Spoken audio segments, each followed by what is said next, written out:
Sanjay Gandhi national park Mumbai का एक गहरा आदिवासी ऐतिहासिक और प्राकृतिक संवर्धन का केंद्र। यह प्राकृतिक सुंदरता, जीव विविधता और ऐतिहासिक महत्व का अद्भुत संगम है। इस उद्यान का एक विशेष रूप उसके अंदर बसे हुए आदिवासी गांव में निहित है, जो अपनी प्राकृतिक और सांस्कृतिक धरोहर के लिए प्रसिद्ध है। तो चलते हैं संजय गांधी नेशनल पार्क में स्थित एक गांव जिसे नवापाडा यह नाम से जाना जाता है। इथे तर पिढून पिढ्यापासून राहतात, पण मी लग्न होऊन आली तर मला आता 18 वर्ष झाले। माझे सासू सासऱ्यांचे वडील वगैरे ते लोक पिढून पिढ्यापासून इथेच राहतात। गाव वगैरे नाही आहे आमचा। नवापाडा का एक विशेष अंश इसकी सांस्कृतिक विरासत है। यह गांव विभिन्न त्योहारों को उत्सव के रूप में मनाता है, जिसमें पारंपरिक संगीत, नृत्य और रीति रिवाज का प्रदर्शन किया जाता है, जो पीढ़ियों से पारंपरिक रूप से विरासत में मिला है। मी विराची आहे, म्हणजे आम्ही नात्यामधलेच आहेत। जे सासूचे नातेवाईक म्हणजे माहेर पण नालासोपाऱ्याचं आहे आणि माझ्या आईचं पण माहेर नालासोपाऱ्याचं आहे, तर ते नात्यातलंच आहे। तर ओळखीवर म्हणजे झालं की आमची पण मुलगी आहे, आमचं पण मुलगा आहे लग्नाचं। असं 2006ला माझं लग्न झालं, तेव्हाच मी आली। लग्नाच्या आधी म्हणजे साखरपुडा झाला आणि त्याच्यानंतर थोड्या दिवसाने काही एक दिवसाने मिस्टरांचीच नातेवाईक होते, ते म्हणजे इकडे बिबटे वगैरे पण आहेत ना, मग त्यांच्या नातेवाईकांनाच बिबट्याने खाल्लेलं। तर मग मी नाही बोलत होती, मी नाही लग्न करणार वगैरे। पण आमच्यामध्ये कसं साखरपुडा झाला की म्हणजे लग्नच झालं, मग करावंच लागतं असं। मग माझ्या घरच्यांनी मला खूप समजवलं वगैरे आणि मग मला लग्न करायलाच लागलं।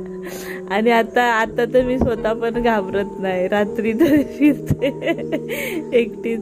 आता पण बिबटे वगैरे येतात। नवापाड़ा गांव के अंदर तेंदुओं और बाघों के प्रवेश की कहानियां काफी प्रचलित है। यह जानवर समय समय पर गांव के आसपास घूमते हैं, जिसे गांव वालों को हमेशा सावधान रहना पड़ता है। कुछ किस्से सुनाते हैं कि कैसे एक बार तेंदुए ने बच्चे को उठा लिया था, लेकिन गांव के लोगों की तेज प्रतिभा और समझदारी ने उसे बचा लिया। इस तरह की घटनाएं गांव की जीवन शैली में एक डरावना पर रोचक महत्व रखती है।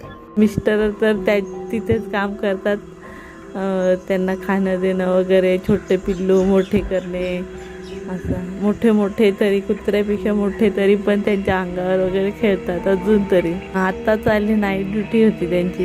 हे तर जे नॅशनल पार्क नव्हतं त्याच्या अगोदरपासूनच मी राहतो। त्यासाठी का आम्ही गावात राहतो, असं गावा ठिकाणी का राहतो, हे आदिवासी संस्कृती आहे।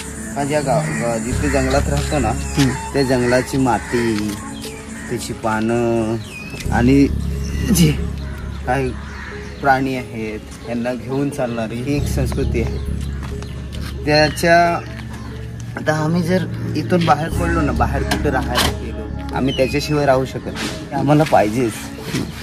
ज्या आमच्या जन्मापासून म्हणजे आई वडिलांपासून अगोदरपासून ज्या गोष्टी आहेत त्या आम्हाला पाहिजे।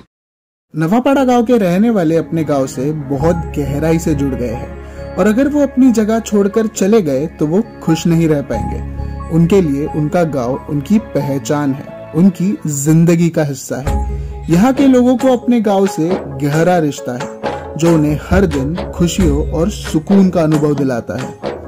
मी आता कोर्ट केसला आहे, टेम्पोररी आहे, म्हणजे कोर्टचे तर केस टाकले आणि कोर्टला भांडतोय कामात परमानंट। काही जण भरपूर वर्ष झालेत काम करतात। मी आता 94 पासून, आताची पिढी जास्त करून जंगल होती त्यांच्यासाठी। आता जंगलात कसं एखादा कांद आणणं, लाकडं तोडणं, ती लाकडं बाहेर घेऊन विकायला घेऊन जाणं, हे पहिलं काम असायचं त्यांचं। आता नाही तसं, आता कसं ते जंगल सांभाळतात। आता पहिल्यासारखं नाही राहिलं। पहिलं कसं आपल्याला जरा घर जरी बनवायचं असेल तरी लाकूड तोडावं लागतं। आता तेवढा विचार नाही करत, नको आता लाकूड नाही तोडायचं, आता आपलं व्यवस्थित सगळं घरदार बाहेरनं आणून लावायचं। आता कसं 2 पैसे आपल्याला हातात आले की मग ते पुढची कामं आपण करतो। अख्खा दिवस म्हणजे शेती लावून झाल्यानंतर ते तांदूळ इथे असायचे, पण त्याला भाजी आणण्यासाठी म्हणजे डाळ तुमची आणण्यासाठी किंवा वरची तुमची पालेभाजी आणण्यासाठी हे त्यांना बाहेर नाही जावं लागायचं, याला इथेच पिकायचं सगळं। यहाँ हर एक व्यक्ति को अपनी जरूरतों के लिए शहर तक सफर करना पड़ता है। पहले लोग यहाँ अपने सब्जियों और फसलों की खेती खुद करते थे, लेकिन अब जंगल विभाग उन्हें खेती करने की इजाजत नहीं देता, क्योंकि उन्हें ये वन संरक्षित भूमि मानता है। इसका असर है कि अब लोगों को अपनी जरूरतों के लिए शहर जाना पड़ता है। आज मंगळवार आहे तर डाल भात आणि चपात्या, काय ते माटाची भाजी बनवतो आज मंगळवारी, डाल भात वगैरे चपाती भाजी। मग बुधवारचं मग मच्छी वगैरे मटन मछली असं ते बुधवारचं जेवण बनवायला, म्हणजे जेवण असतं तेव्हा 15 मिनिटं 20 मिनिटं आणि भाजी पण 20 मिनिटं 15 मिनिटं असतं। जन्म पण इकडचाच आणि हे लग्न पण इकडच झालं, लव्ह मॅरेज झालं। सण साजरा करतो ना दरवर्षी, तर आलेले सण तेच साजरा करतो। तिला आम्ही म्हणजे देव करतो, दिवा लावतो आणि त्याला कोंबडा पाहिजे तर कोंबडा, नाही तर असंच लाडू वगैरे असं ठेवतो। दिवाळीचा वेगळा, होलीचा वेगळा, 2 दिवे लावतात। जब हमने यहाँ के लोगों से बात की तो हमें यह एहसास हुआ कि वे अपनी जिंदगी और अपनी जीवन शैली से बहुत खुश है। हर तकलीफ का सामना करते हुए भी उनके जज्बात उन्हें हर मुश्किल से लड़ने की हिम्मत देता है। यही सारी चीजें हमें जीवन की परिभाषा सिखा जाती है। रहन सहन तर म्हणजे असेच आदिवासी लोक, आम्ही आदिवासी लोक आहेत आणि गाव वगैरे आमचं अजिबात नाही। जेव्हा नॅशनल पार्क नव्हतं त्याच्या आधीपासूनची लोक इथे राहतात, म्हणजे आधी कमी लोक होते पण आता जास्त वस्ती वाढले, मुलांची मुलं होतात, मग नवीन नवीन घरं पण होतात, नाही तर आधी कमी घरं पण होती। नॅशनल पार्कमध्ये असे 10 पाडे आहेत एकूण, लांब लांब लांब लांब अंतरावर, काही जवळ अंतरावर काही लांब अंतरावर आहेत। अंगणवाडी इथेच घेते, राशन वगैरे तर एकत्रच आणतो, पण म्हणजे काही टॅमॅटो मिरची ते तर एकदम नाही आणू शकत, आणि लाईट पण फ्रीज वगैरे नसल्यामुळे ते 2 दिवसाने वगैरे जाणं होतं, मग तेव्हा आणतात। आता कोणतरी चाललं की तू बाजारात चालली का, मग ती बोलेल हां, मग तिच्याकडे पैसे देणे, लांब पण आहे ना आणि पैसे पण तेवढेच लागतात रिक्षाला वगैरे।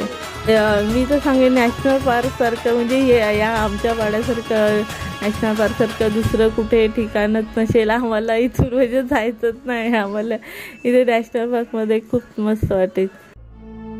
आज हमने देखा कि नवापाड़ा गांव के लोग कैसे अपने गांव से जुड़े हैं, कैसे उनका हर एक कदम उनके गांव की विरासत को जीवित रखता है। इस गांव में रहने वाला हर एक इंसान का दिल है, जिसकी धड़कन है उनका गांव। इस जगह का महत्व और उनकी प्यार भरी कहानी हमेशा हमारे दिल में बनी रहेगी। नवापाड़ा गांव की यह कहानी हमें याद दिलाती है कि हमारे जीवन का असली सुख उस जगह में नहीं है जहां हम रहते हैं, बल्कि उस जगह में है जहां हमारा दिल रहता है। जंगलापासून पण म्हणजे आम्हाला संरक्षण आहे आणि जंगलात जाणं येणं तेव्हाच आम्हाला बरं वाटतं। आम्ही त्याला सांग आमचं गाव हेच, जन्म पण हेच आमचं चांगलं आहे।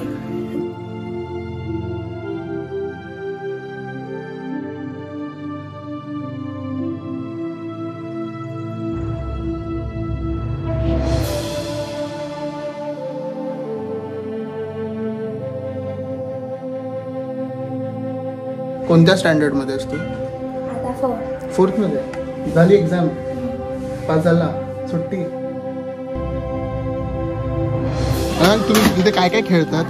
काय काय खेळतात? पैसे काय काय पैसे असे टाकतात आणि जो दाखवला ना तो नाही मारायचं दुसरं। हळू रे, मी पळू नाही शकत।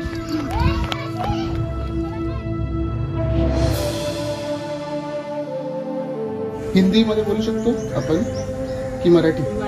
मराठीत चालतं। तुम्ही कधीपासून आहात इथे?